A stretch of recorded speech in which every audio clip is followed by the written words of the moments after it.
Surah Al-Imran verse 12. Say to those who disbelieve, you will be overcome and gathered together to hell, and wretched is the resting place. Summary of the interpretation of verse 12 of Surah Al-Imran. This verse was revealed in response to the mockery of the disbelieving Jews regarding the Muslims' victory in the Battle of Badr, claiming that the Quraysh were not skilled at fighting. Therefore, the Muslims were victorious.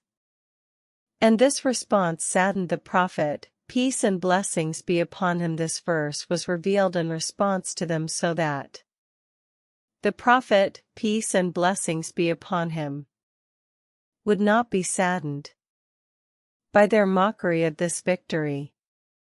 The verse warns the disbelievers that they will be defeated in this world and their fate in the hereafter is hell. Surah Al-Imran verse 13. Already there has been for you a sign in the two armies that met, one fighting in the cause of Allah and another of disbelievers.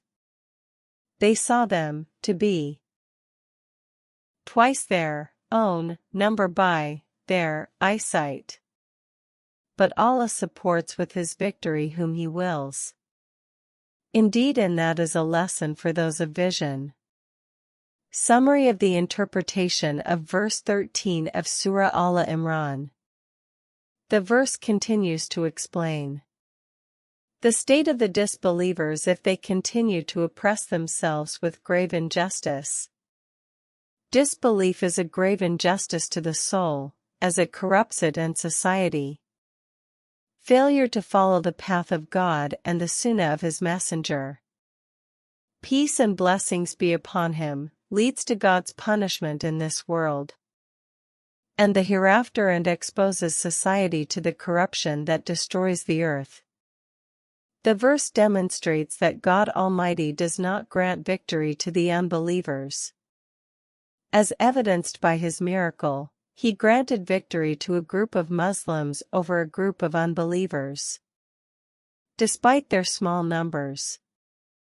This is a lesson for those who witness it with their own eyes.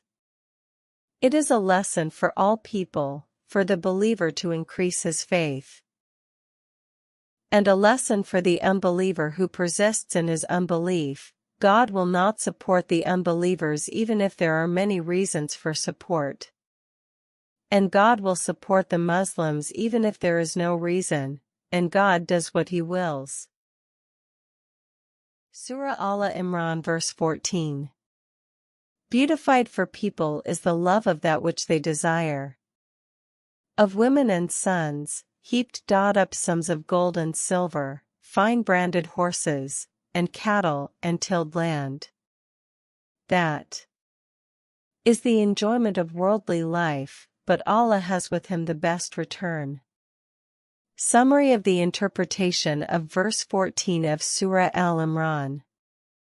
We note that this verse enumerates the types of adornments that are adorned for man, including the love of desires such as women, the love of children, and abundance of gold and silver, and trained and tame horses.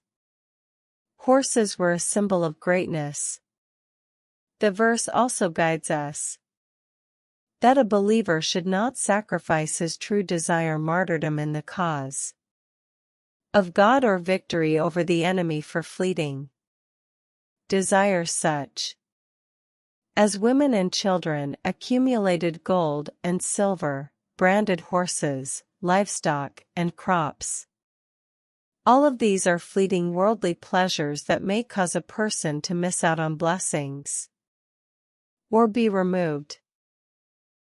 Whoever does righteous deeds in this world, fears God, and abandons worldly pleasures and purchases the pleasures of the hereafter, he will get good in this world and the hereafter.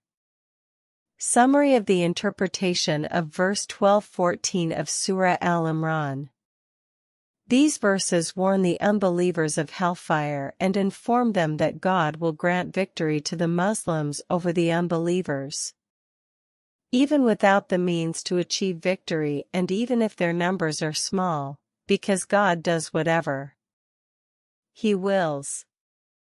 The verses refer to God's victory for the Muslims over the unbelievers in the Battle of Badr, and that this is a lesson for those who see and know that victory is by God's decree, even without His means.